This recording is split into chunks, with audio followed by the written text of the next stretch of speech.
All right, Whale Nation, thank you for watching. This is about lipids and carbohydrates.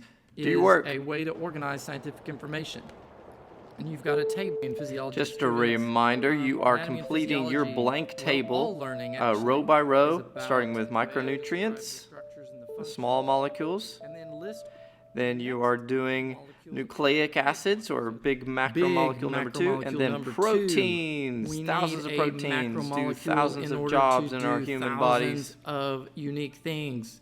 So that's proteins. And so you should we be have thousands of proteins completed to do with, things. But there's you should have completed your macromolecule, the big molecule rows, so the next, and now you are working on the row. Lipids. And checking your proteins row are made up of carbon, hydrogen, oxygen, and lipids. nitrogen, and sometimes and your it row varies. that One says might carbohydrates. have phosphorus or copper or iron in it. But lipids are going to be just carbon, hydrogen, and oxygen. That's all I know of that it's in any lipid, any known lipid. We need a macromolecule in order to store enough energy to move and travel. That's animals. That's all animals. But us humans especially, we love to travel. We just feel called to do it. And in order to go a great distance, well, we got to store energy on our bodies that is pound for pound. It's worth a lot of energy, but very light. And so if you've heard, muscle is heavier than fat or something like that, well, that's true. And also, fat is worth a lot more energy than muscle. A whole lot more.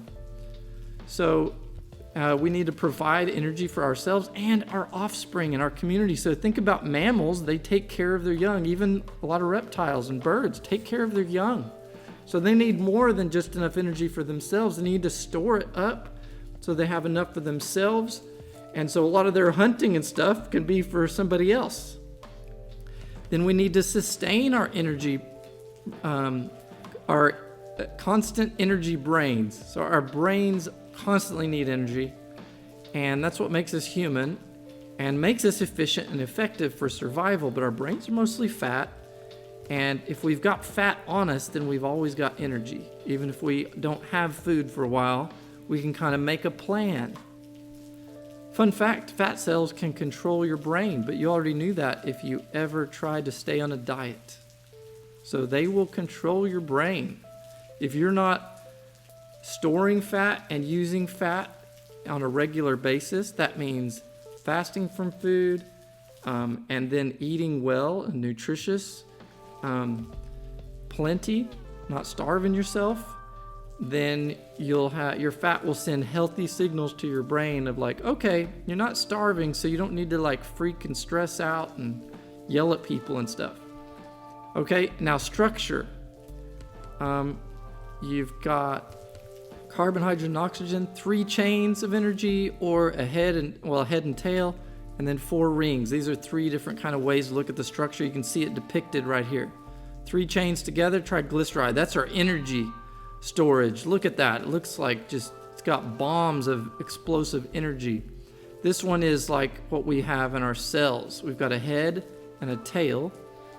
The head likes water. The tail hates water. So that way we keep our cell membrane intact. And then steroids, these are a signal, and it's like, see these rings? That's the pattern you see with steroids, and then they'll be combined with a protein in order to give a specific signal.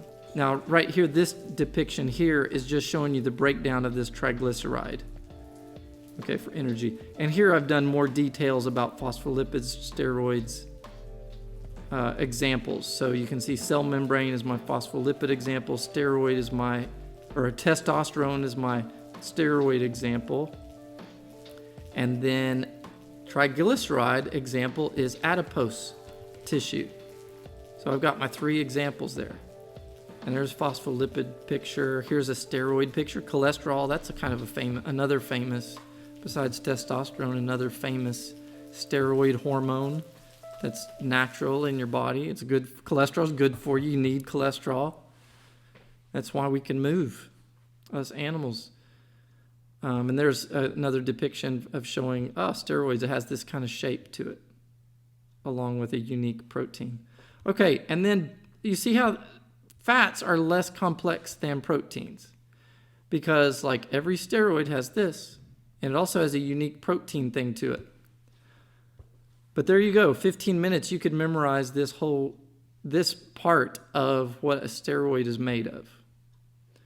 All right, the carbohydrates, being molecule number 4, less complex than lipids, less complex than proteins, really far less complex, and then hugely less complex than nucleic acids, but carbohydrates are more complex, I suppose.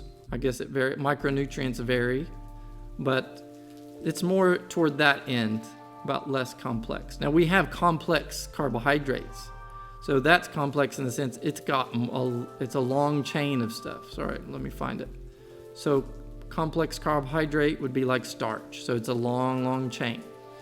Glycogen, that's like we took the chain and we kind of bent it up in a certain frame. So glycogen, there's glycerol, so that looks kind of similar there. It shapes it like this. And then fiber, that's another chain. Simple sugars would be like this. So mono, that's really simple. That's like a sugar packet like this. Glucose, fructose, galactose, and we could have ribose that's in the backbone of DNA. It's a little different shape here, but generally, look, they just look like little packets, don't they? And then disaccharides, that's just 2 packets together, no more.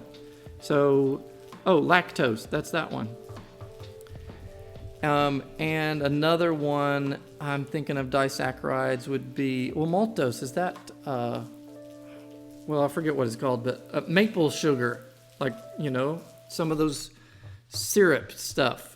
I think honey would have this disaccharide type sugar. Okay, that's all for today. I'll make a different video for the tissue types. But just keep in mind, think about the levels, and just because you don't understand it yet doesn't mean it's not actually quite simple. So also a lesson to learn for life is if you break things down like this DNA and you say, well, there's this part and there's this part. Oh, this pattern repeats, so that's easy. And this pattern repeats, so I see the pattern. In this way, you can simplify things and you can learn all kinds of things no matter what your career path is.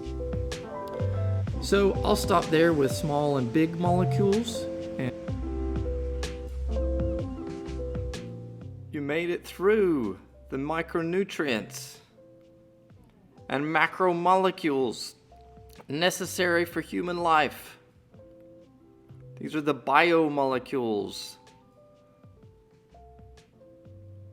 Now we will turn to tissues, a more complex level up, where cells team up, where cells work together according to a common function. Stay tuned. So keep on paying attention, staying safe, and making it well, money.